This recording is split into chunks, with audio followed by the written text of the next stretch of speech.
اعوذ باللہ من الشیطان الرجیم بسم اللہ الرحمن الرحیم 18واں پارہ قد افلح المومنون اور سورہ مومنون شروع ہوئے۔ ایمان والے اپنی مراد کو پہنچ گئے۔ ان کی صفات ایک ایک کر کے بیان کی گئی ہیں کہ وہ ادائی عبادات، نماز اور زکوٰۃ کے ساتھ حسن معاملات میں بھی وہ بے مثال ہوتے ہیں، اور وہ جو وعدہ کرتے ہیں اسے پورا کرتے ہیں، اور لغویہ سے احتراز کرتے ہیں، اور بدکاری اور خیانت سے بچتے ہیں، اور ایسے ہی لوگوں کے لیے جنت الفردوس کا وعدہ ہے۔ نیز قیامت، بارش، انسانی پیدائش، باغات اور جانوروں سے جو دودھ حاصل ہوتا ہے، اور سمندروں پر جو کشتیاں اور جہاز چلتے ہیں، ان سب میں اللہ تعالیٰ کی قدرت نظر آتی ہے۔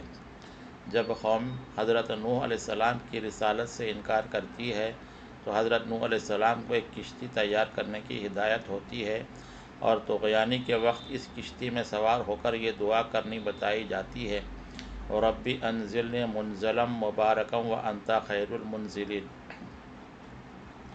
دوسری قوموں کے پاس بھی رسول بھیجے گئے، لیکن ان قوموں کے سرداروں نے پھر کفر کیا اور انہوں نے اپنے کیے کی سزا پائی۔ حضرت موسیٰ علیہ السلام اور حضرت ہارون علیہ السلام فرعون کی طرف بھیجے گئے، اور حضرت عیسیٰ علیہ السلام اور ان کی والدہ حضرت بی بی مریم اللہ تعالیٰ کی قدرت کی نشانی قرار پائے۔ تمام رسولوں کو یہی حکم دیا گیا کہ وہ حلال چیزیں ہی استعمال کریں اور عمل صالح نیک کام کریں، کیونکہ اللہ سے کوئی عمل پوشیدہ نہیں رہ سکتا۔ اگر اللہ کے انکار کرنے والوں پر سخت آفت کا دروازہ کھول دیا جائے تو وہ بس نا امید ہو کر رہ جائیں گے۔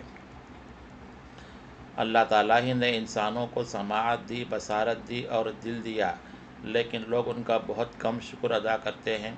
اللہ کی قدرت کی نشانیوں کا اقرار خود کافر بھی کرتے ہیں، لیکن ایمان نہیں لاتے۔ اللہ تعالیٰ سے یہی دعا کرنی چاہیے کہ کافروں پر جو عذاب آنے والا ہے ہم کو اس سے بچائے اور شیاطین کے فتنوں سے محفوظ رکھے۔ ہمیں برائی کا بدلہ بھلائی سے کرنا چاہیے اور اللہ تعالیٰ سے یہ دعا کرنی چاہیے: رب اغفر ورحم وانت خیر الراحمین، یعنی اے ہمارے پروردگار، ہمارے قصور معاف کر اور ہمارے حال پر رحم فرما، کیونکہ تو سب رحم کرنے والوں سے بہتر رحم کرنے والا ہے۔ سورہ نور شروع ہوا۔ اس سورہ میں زنا کی حرمت اور زنا کرنے والے مرد اور عورت کے لیے سخت سزا تجویز ہوئی ہے، اور تہمت لگانے والوں کو بھی عبرتناک سزا دینے کا حکم ہوا ہے، مگر اس کے لیے گواہوں کی شہادت اور جرم کا ثبوت پیش کرنا ضروری قرار دیا گیا ہے۔ واقع افق حضرت عائشہ رضی اللہ عنہا کو خلاف جو تہمت لگائی گئی تھی سے دلگیر نہ ہونا چاہیے۔ سچ کو آنچ نہیں، وہ بہتان عظیم تھا، خود اللہ تعالیٰ نے اس کی برات ظاہر فرما دی۔ اے ایمان والو، شیطان کے نقش قدم پر مت چلو، وہ فحش اور منکر باتوں کی طرف لے جاتا ہے۔ اہل فضل کا یہ کام نہیں کہ وہ اپنے اقربا اور محتاج اور مسکینوں کی مدد کرنے سے اپنا ہاتھ روکیں۔ پاک دامن عورتوں پر عیب لگانے والوں کے لیے بڑا عذاب ہے، اور قیامت کے دن ان پر زبان، ہاتھ اور پاؤں گواہی دیں گے۔ ذلیل ذلیلوں کے ساتھی اور شریف شریفوں کے ساتھی ہوتے ہیں۔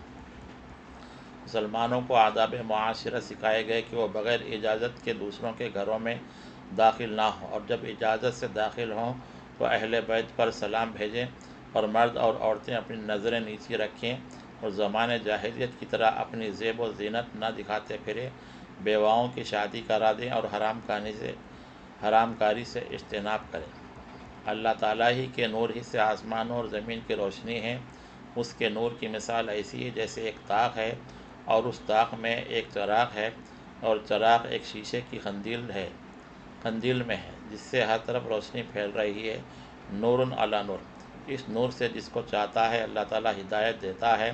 اپنے گھروں کو اللہ تعالیٰ کے ذکر سے منور رکھنا چاہیے، اور کاروبار کی حالت میں بھی اللہ کی یاد سے غافل نہ رہے۔ آسمانوں اور زمین پر چرند پرند سبھی اللہ تعالیٰ کی تسبیح بیان کرتے ہیں، اور ہر ایک کی صلاۃ اور تسبیح کا طریقہ جدا گانا ہے۔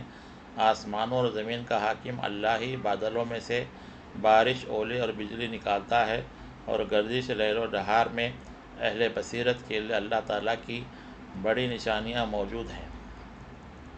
مسلمانوں کی یہ شان ہوتی ہے کہ وہ اللہ اور اس کے رسول کے احکام پر جان و دل سے پوری طرح عمل کرتے ہیں اور اس سے ڈرتے ہیں اور فوراً لبیک کہتے ہیں۔ ایسے ہی لوگوں کے لیے اللہ تعالیٰ نے دنیاوی حکومت اور برتری کا وعدہ کیا ہے۔ گھر کے لوگوں کو بھی چند خاص اوقات قبل نماز فجر، دوپہر اور بعد نماز عشاء خلوت میں بغیر اجازت کے جانے کی ممانعت کی ہے۔ آگے صراحت ہے کہ کن 11 عزیزوں وغیرہ کے پاس کون 4 لوگ چاہیں تو کھانا کھا سکتے ہیں۔ اس طرح معاشرتی آداب کی تعلیم دی گئی ہے۔ جب کسی کے گھر میں داخل ہوں تو ان کے لیے اللہ تعالیٰ سے سلامتی کی دعا کریں جس سے برکت نازل ہوتی ہے۔ جب کسی خاص کام کے لیے مسلمانوں کو ایک جگہ جمع کیا جائے تو بغیر اجازت کے وہاں سے نہ جانا چاہیے۔ اللہ تعالیٰ تمام ظاہر اور پوشیدہ باتوں کا علم رکھتا ہے۔ واللہ بکل شیء علیم۔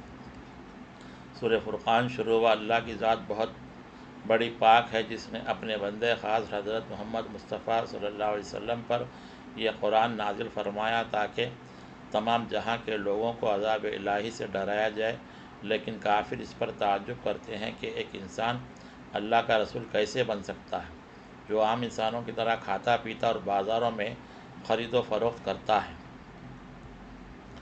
اللہ کی ایسی بابرکت ہستی ہے کہ اے محمد صلی اللہ علیہ وسلم، اگر وہ چاہے تو ایک سے ایک بہتر باغ تم کو دنیا ہی میں عطا کر دے اور باغوں کے علاوہ تمہارے رہنے کے لیے بھی محل تیار کروا دے۔